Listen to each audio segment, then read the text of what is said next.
നമുക്കിന്ന് TMT bar bending മെഷീനെ കുറിച്ചിട്ട് പരിചയപ്പെടാം. നമ്മൾ സാധാരണ ഇങ്ങനെയുള്ള കമ്പികൾ വളച്ചെടുക്കാൻ വേണ്ടി ഉപയോഗിക്കുന്ന മെഷീനാണ് TMT ബാർ ബെൻഡിങ് മെഷീൻ.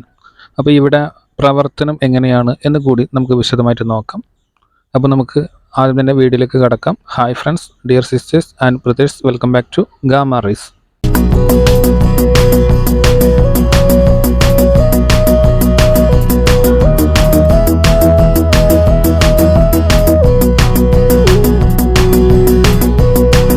അപ്പോൾ നമുക്ക് വീഡിയോയിലേക്ക് വിശദമായി കടക്കാം.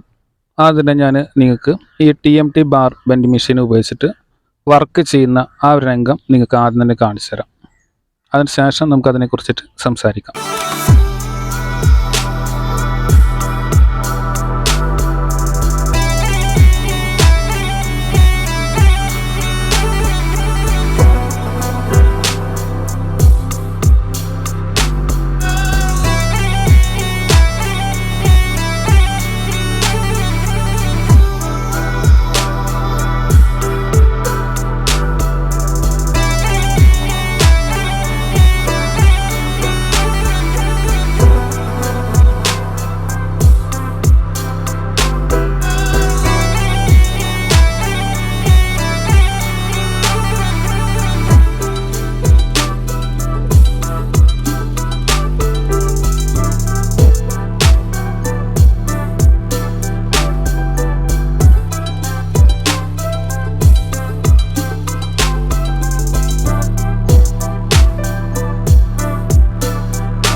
അപ്പോൾ നിങ്ങൾക്ക് TMT ബാർ ബെൻഡിങ് മെഷീൻ ഉപയോഗിച്ചിട്ട് കമ്പി എങ്ങനെ വളച്ചെടുക്കാം എന്ന് വളരെ വ്യക്തമായി മനസ്സിലായി എന്ന് വിചാരിക്കുന്നു ഈ ഒരു വീഡിയോ കണ്ടത് പ്രകാരം. അപ്പോൾ ഇവിടെ ഈ ഒരു വീഡിയോ ഞാൻ എടുത്തത് പൊന്നാനി ഭാഗത്ത് ഹൈവേയുടെ വർക്ക് നടക്കുന്നുണ്ട്.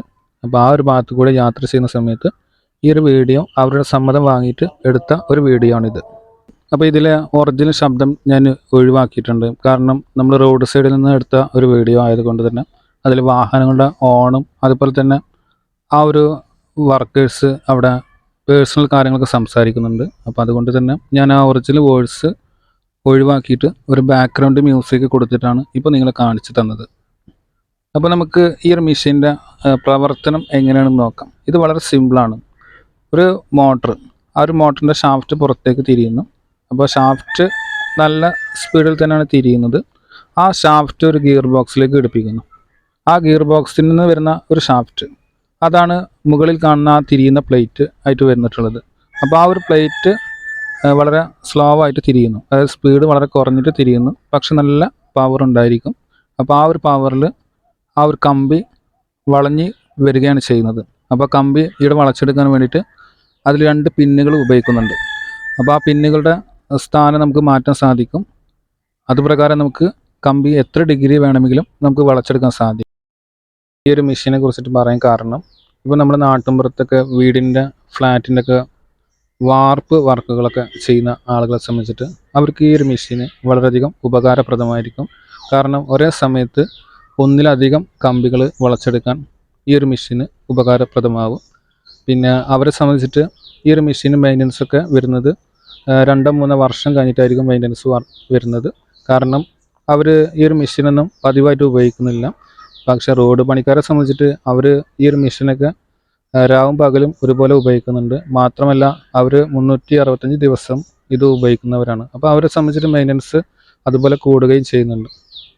ഇനി നിങ്ങൾ കമ്പി വളച്ചെടുക്കുന്ന മെഷീനാണ് ഞാനിവിടെ പരിചയപ്പെടുത്തിയത്. അതായത് ഇങ്ങനെയുള്ള കമ്പികൾ വളച്ചെടുക്കുന്ന മെഷീനാണ് ഞാനിവിടെ പരിചയപ്പെടുത്തിയത്. അപ്പോൾ ആ ഒരു മെഷീൻ വാങ്ങാൻ ആഗ്രഹിക്കുന്നവരാണെങ്കിൽ നിങ്ങൾ ഗൂഗിൾ എടുത്തിട്ട് അതിൽ TMT ബാർ ബെൻഡിങ് മെഷീൻ എന്ന് ടൈപ്പ് ചെയ്യണം. ഞാനിങ്ങനെ പറയാൻ കാരണം നിങ്ങൾ ബാർ ബെൻഡിങ് മെഷീൻ എന്ന് മാത്രം ടൈപ്പ് ചെയ്തിട്ട് സെർച്ച് ചെയ്ത് കഴിഞ്ഞാൽ നിങ്ങൾക്ക് ഒരുപാട് റിസൾട്ട് ലഭിക്കും. കാരണം ഞാനിപ്പോൾ ഇവിടെ എടുത്തിട്ടുള്ളത് അലുമിനിയത്തിൻ്റെ പൈപ്പാണ്. ഈ അലുമിനിയത്തിൻ്റെ പൈപ്പ് ബെൻഡ് ചെയ്യുന്ന മെഷീനെയും ബാർ ബെൻഡിങ് മെഷീൻ എന്ന് തന്നെയാണ് പറയുന്നത്. ഇനിയിപ്പോൾ ഇവിടെ എടുത്തിട്ടുള്ളത് സ്റ്റീലിൻ്റെ പൈപ്പാണെന്ന് കരുതുക. അപ്പോൾ ആ സ്റ്റീലിൻ്റെ പൈപ്പ് ബെൻഡ് ചെയ്യുന്ന മെഷീനെയും ബാർ ബെൻഡിങ് മെഷീൻ എന്ന് തന്നെയാണ് പറയുന്നത്. നമുക്കിവിടെ വേണ്ടത് കമ്പി ബെൻഡ് ചെയ്യുന്ന മെഷീനാണ്. അപ്പോൾ അതുകൊണ്ട് നമ്മൾ TMT ബാർ ബെൻഡിങ് മെഷീൻ എന്ന് ടൈപ്പ് ചെയ്യണം. അങ്ങനെ ടൈപ്പ് ചെയ്തിട്ട് നിങ്ങൾ സെർച്ച് ചെയ്ത് കഴിഞ്ഞാൽ നിങ്ങൾക്ക് ഈ ബാർ ബെൻഡിങ് മെഷീൻ വിൽക്കുന്ന ആ സൈറ്റുകളിലേക്ക് ഡയറക്റ്റ് എത്തിച്ചേരാൻ സാധിക്കും. ഇതിന് സാധാരണ വില വരുന്നത് 65,000 മുതൽ അങ്ങോട്ട് 1.5 ലക്ഷം 2 ലക്ഷമൊക്കെ വില വരുന്നുണ്ട്. അത് ഇതിൻ്റെ സൈസിനും വലിപ്പത്തിനും ഒക്കെ അനുസരിച്ചിട്ടാണ് അത് വരുന്നത്. ഇനി നമുക്കിത് വാങ്ങാൻ ആഗ്രഹിക്കുന്നവരെ സംബന്ധിച്ചിട്ട് ഇത് സിംഗിൾ ഫേസ് കണക്ഷൻ വരുന്നിട്ടുള്ള മോട്ടറുള്ള മെഷീനും ലഭ്യമാണ്. 3 ഫേസ് കണക്ഷൻ വരുന്ന മോട്ടറുള്ള മെഷീനും ലഭ്യമാണ്. അപ്പോൾ നമുക്കിവിടെ ഏറ്റവും കൂടുതൽ ലഭ്യമായിട്ട് കിട്ടുന്നത് 3 ഫേസ് കണക്ഷൻ വരുന്ന മോട്ടറുള്ള മെഷീനായിരിക്കും. ഇവിടെ നമുക്ക് ഏറ്റവും കൂടുതൽ ഗുണം ലഭിക്കുന്നതും 3 ഫേസ് കണക്ഷൻ വന്നിട്ടുള്ള മോട്ടറുള്ള മെഷീൻ തന്നെയാണ്. അതാകുമ്പോൾ നമുക്ക് കൂടുതൽ സമയം ഉപയോഗിക്കാൻ സാധിക്കും. മെയിൻ്റനൻസ് ഒക്കെ വളരെ കുറവായിരിക്കും. എന്നാൽ നമുക്കിവിടെ ഒരു വർക്ക് സൈറ്റിൽ നിന്ന് മറ്റൊരു സൈറ്റിലേക്ക് കൊണ്ടുപോകാൻ ആഗ്രഹിക്കുന്നവരെ സംബന്ധിച്ചിട്ട് അവർക്ക് എപ്പോഴും നല്ലത് സിംഗിൾ ഫേസ് കണക്ഷൻ വന്നിട്ടുള്ള മോട്ടറുള്ള മെഷീനായിരിക്കും. കാരണം വർക്ക് സൈറ്റിൽ ഒരു കണക്ഷൻ പർപ്പസിൻ്റെ കണക്ഷൻ സിംഗിൾ ഫേസ് ആയിരിക്കും. നമ്മളിവിടെ 3 ഫേസിൻ്റെ മോട്ടറുള്ള ഈ ഒരു മെഷീൻ കൊണ്ടുപോയിട്ട് കാര്യമില്ലാത്തൊരവസ്ഥ വരും. പക്ഷേ വലിയ വർക്കൊക്കെ ചെയ്യുന്ന ആളുകളെ സംബന്ധിച്ചിട്ടാണെങ്കിൽ, ഇപ്പോൾ നമ്മളൊരു ഫ്ലാറ്റിൻ്റെ വർക്കൊക്കെ ചെയ്യുന്ന ആളുകളെ സംബന്ധിച്ചിട്ടാണെങ്കിൽ അവിടെ എന്തായാലും 3 ഫേസ് കണക്ഷൻ വന്നിട്ടുള്ള ഒരു കണക്ഷൻ പർപ്പസിൻ്റെ ബോർഡ് ഉണ്ടായിരിക്കും. അപ്പോൾ നമുക്ക് വളരെ സിമ്പിളായിട്ട് ഈ 3 ഫേസ് കണക്ഷൻ വന്നിട്ടുള്ള ഈ ഒരു മെഷീൻ കണക്ട് ചെയ്തിട്ട് ഉപയോഗിക്കാനും സാധിക്കും. ഈ ഒരു മെഷീൻ വാങ്ങിയിട്ടുണ്ട്, നമ്മളത് ഉപയോഗിക്കുന്നുണ്ട്.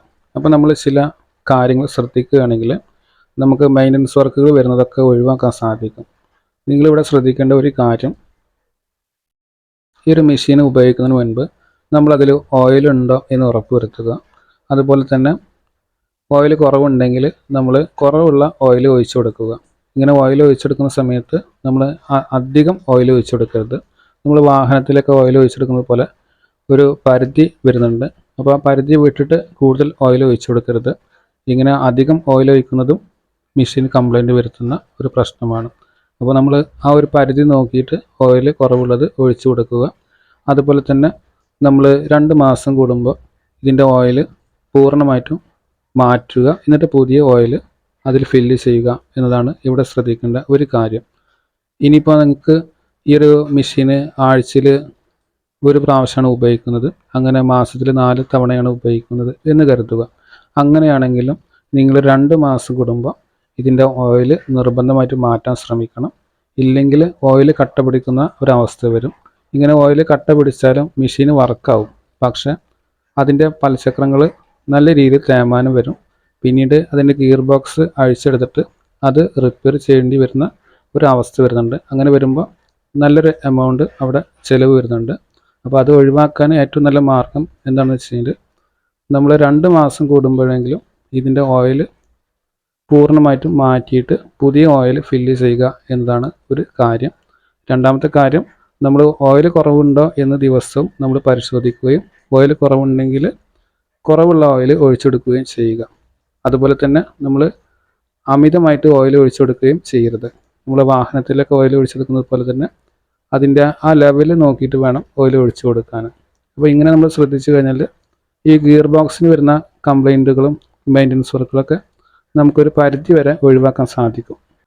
ഇനി ഈ ഒരു മെഷീന് മറ്റൊരു മെയിൻ്റനൻസ് കൂടി വർക്ക് വരുന്നുണ്ട്. അത് പലപ്പോഴും വരുന്നത് നിങ്ങൾ ഉപയോഗിക്കുന്ന ആളുകൾ ശ്രദ്ധിക്കാത്തത് കൊണ്ടാണ്. അപ്പോൾ നമുക്കത് നോക്കാം. ഇപ്പോൾ ഇതാണ് നിങ്ങൾ വാങ്ങിയിട്ടുള്ള ആ ഒരു മെഷീൻ. അപ്പോൾ വലിയ മെഷീനൊക്കെ ആണെങ്കിൽ അതിൻ്റെ അടിഭാഗത്ത് വീല് ഘടിപ്പിക്കാറുണ്ട്. ചെറിയ മെഷീന് വീലൊന്നും ഉണ്ടാവില്ല. അപ്പോൾ നമ്മൾ വലിയ മെഷീനായാലും ചെറിയ മെഷീനായാലും നമ്മൾ ഇതിൻ്റെ മുകൾ ഭാഗത്ത് കൂടിയാണ് നമ്മൾ അതിൻ്റെ ടോപ്പ് പൊക്കിയിട്ടാണ് ഓയിൽ ഒഴിച്ചു കൊടുക്കുന്നത്. അപ്പോൾ ആ ഒരു മെഷീൻ നമ്മൾ ഇങ്ങനെ ചെരിച്ച് വെക്കാനും ഇങ്ങനെ വെക്കാനും അതുപോലെ ഇങ്ങനെ വെക്കുന്ന ശൈലിയൊന്നും ചെയ്യരുത്. അതുപോലെ തന്നെ നമ്മൾ ആ കമ്പി വളക്കുന്ന ഭാഗം ഇങ്ങനെ തല തിരിച്ചിട്ടും വെക്കാൻ പാടില്ല. കാരണം നമ്മൾ ഇങ്ങനെയാണ് ഓയിൽ ഒഴിച്ചു കൊടുക്കുന്നത്. ഈ ഒരു മെഷീൻ്റെ അകത്താണ് ഓയിൽ കിടക്കുന്നത്. നമ്മളിങ്ങനെ ചെരിച്ച് വെക്കുന്ന സമയത്ത് ഓയിൽ ഇങ്ങോട്ട് തള്ളും, ഇങ്ങനെ വെക്കുന്ന സമയത്ത് ഇങ്ങോട്ട് തള്ളും. അതുപോലെ തന്നെ ഇങ്ങനെ വെക്കുന്ന സമയത്ത്, അതായത് തലതിരിച്ച് വെക്കുന്ന സമയത്ത് ഓയിൽ തള്ളുന്ന ഒരു പ്രശ്നം അവിടെ വരുന്നുണ്ട്. അപ്പോൾ അവിടെ ഓയിൽ നോർമലായിട്ട് തള്ളുന്നില്ല, പക്ഷെ ഓയിൽ സീല് പോകുന്ന ഒരു അവസ്ഥ അവിടെ വരുന്നുണ്ട്. അപ്പോൾ അത് നമുക്ക് ഒഴിവാക്കാൻ വേണ്ടിയിട്ട് നമ്മൾ ആ ഒരു മെഷീന് അതിൻ്റെ ആ കമ്പി വളക്കുന്ന ഭാഗം അത് മുകളിൽ വരുന്ന തരത്തിൽ വേണം എപ്പോഴും ഇത് കൊണ്ടുപോകാനും. അതായത് നമ്മൾ കൊണ്ടുപോകുന്ന സൗകര്യത്തിന് വേണ്ടിയിട്ട് ആ മെഷീന് ചെരിച്ച് കിടത്താനും ഇങ്ങനെ കിടത്താനും അതുപോലെ ഇങ്ങനെ വെക്കാനും അത് തല തിരിച്ചിട്ട് വെക്കാനൊന്നും പാടില്ല. അത് നമ്മൾ സാധാരണ ആ കമ്പി വളക്കുന്ന ഭാഗം മുകളിലോട്ട് വരുന്ന തരത്തിൽ വേണം എപ്പോഴും ഇത് കൊണ്ടുപോകാൻ. അത് നമ്മൾ ശ്രദ്ധിച്ചു കഴിഞ്ഞാൽ ആ ഓയിൽ സീലിൽ തള്ളിയിട്ട് വരുന്ന പ്രശ്നങ്ങളൊക്കെ നമുക്കൊരു പരിധി വരെ ഒഴിവാക്കാൻ സാധിക്കും. ഇനി നമുക്ക് ഈ ഒരു മെഷീന് മറ്റൊരു പ്രശ്നം കൂടി വരുന്നുണ്ട്. നമ്മൾ ഈ ഒരു മെഷീന് എപ്പോഴും നല്ല പൊടിയുള്ള സ്ഥലത്ത് തന്നെയാണ് ഉപയോഗിക്കുന്നത്. പക്ഷേ ഈ ഒരു മെഷീൻ്റെ മുകൾ ഭാഗത്തേക്ക് പൊടി വരാൻ പാടില്ല. ഇപ്പം നമ്മൾ ആ ഒരു മെഷീൻ്റെ മുകൾ ഭാഗത്ത് തിരിയുന്ന ആ ഒരു വീല്, അതുപോലെ തന്നെ നമ്മൾ ആ വീലിൻ്റെ ഉള്ളിലേക്ക് ഇടുന്ന പിന്നുകൾ, അപ്പോൾ ആ ഭാഗങ്ങളൊക്കെ നമ്മൾ രാവിലെ മെഷീൻ ഉപയോഗിക്കുന്നതിന് മുൻപ് തന്നെ നമ്മളൊരു വെള്ള തുണി ഉപയോഗിച്ചിട്ട് ആ ഭാഗങ്ങളൊക്കെ നന്നായി തുടച്ച് വൃത്തിയാക്കി വെക്കണം. ഇവിടെ പൊടി പറ്റി പിടിക്കുന്ന സാഹചര്യങ്ങൾ വന്നു കഴിഞ്ഞാൽ അത് തേയ്മാനത്തിന് കാരണമായിട്ട് വരും. അപ്പോൾ പിന്നെ മെഷീൻ ഒരു മെയിൻ്റനൻസ് ആയിട്ട് അത് മാറി വരും. അപ്പോൾ എപ്പോഴും മെഷീൻ ഉപയോഗിക്കുന്നതിന് മുൻപ് തന്നെ നല്ല രീതിയിൽ അത് ക്ലീൻ ചെയ്തിട്ട് ഉപയോഗിക്കാൻ ശീലിക്കുക. അങ്ങനെ വരികയാണെങ്കിൽ മെയിൻ്റനൻസ് നമുക്ക് ഒരു പരിധി വരെ ഒഴിവാക്കാൻ സാധിക്കും. ഇനി നമുക്ക് വരുന്ന മറ്റൊരു പ്രശ്നമാണ്, അതായത് ഈ ഒരു മെഷീൻ ഉപയോഗിക്കുന്ന സമയത്ത് നമുക്ക് വരുന്ന മറ്റൊരു പ്രശ്നമാണ് വോൾട്ടേജിൻ്റെ ആ ഒരു കാര്യം. ഇവിടെ നമ്മൾ സിംഗിൾ ഫേസിൻ്റെ മെഷീനാണെങ്കിലും 3 ഫേസിൻ്റെ മെഷീനാണെങ്കിലും നമ്മൾ വോൾട്ടേജ് ഉള്ള സമയത്ത് മാത്രമേ ഇത് ഉപയോഗിക്കാൻ പാടുള്ളൂ. വോൾട്ടേജ് കുറവുള്ള സമയത്ത് മെഷീൻ ഉപയോഗിക്കുമ്പോൾ അത് മോട്ടർ കത്തിപ്പോവാനും അതുപോലെ തന്നെ ആ മെഷീൻ്റെ അകത്ത് വന്നിട്ടുള്ള പല ബോർഡുകളും കംപ്ലൈൻറ്റ് വരാനൊക്കെയുള്ള സാധ്യത അവിടെ വരുന്നുണ്ട്. അപ്പോൾ അതുകൊണ്ട് തന്നെ നമുക്ക് ഒരു മുൻകരുതൽ എന്ന രീതിയിൽ വോൾട്ടേജ് ഉള്ള സമയത്ത് ഉപയോഗിക്കാൻ ശീലിക്കുകയാണെങ്കിൽ നമുക്ക് ഇതുവഴി വരുന്ന മെയിൻ്റനൻസ് ഒക്കെ ഒഴിവാക്കാൻ സാധിക്കും. ഇനി ഈ ഒരു മെഷീന് നമ്മൾ ഉപയോഗിക്കുന്ന സാഹചര്യത്തിൽ നമ്മൾ നിർബന്ധമായിട്ട് ശ്രദ്ധിക്കേണ്ട ഒരു കാര്യം എന്താണെന്ന് വെച്ച് കഴിഞ്ഞാൽ, മെഷീന് നമ്മൾ ഉപയോഗിക്കുമ്പോൾ നിർബന്ധമായിട്ടും നമ്മൾ മെഷീന് എർത്ത് കണക്ഷൻ കൊടുത്തിരിക്കണം. നിങ്ങൾ എർത്ത് കണക്ഷൻ കൊടുത്തിട്ടില്ല എങ്കിൽ മെഷീനിൽ നിന്ന് നിങ്ങൾക്ക് ഷോക്ക് ഏൽക്കാം. ഒരു പക്ഷേ അത് നിങ്ങളുടെ മരണത്തിൽ എത്തിക്കാം. ഒരു പക്ഷേ നിങ്ങൾ മുഖാന്തരം മറ്റൊരാൾക്ക് കൂടിയിട്ട് നിങ്ങൾ മരണം സമ്മാനിക്കുകയും ചെയ്യും. അപ്പോൾ അത് ഒഴിവാക്കണമെങ്കിൽ നിർബന്ധമായിട്ടും നിങ്ങൾ ഈ ഒരു മെഷീന് എർത്ത് കണക്ഷൻ കൊടുത്തിരിക്കണം എന്നതാണ് ഇതിലെ മറ്റൊരു കാര്യം. ഇത്രയും പറഞ്ഞുകൊണ്ട് ഈ ഒരു വീഡിയോ വൈൻഡപ്പ് ചെയ്യുന്നു.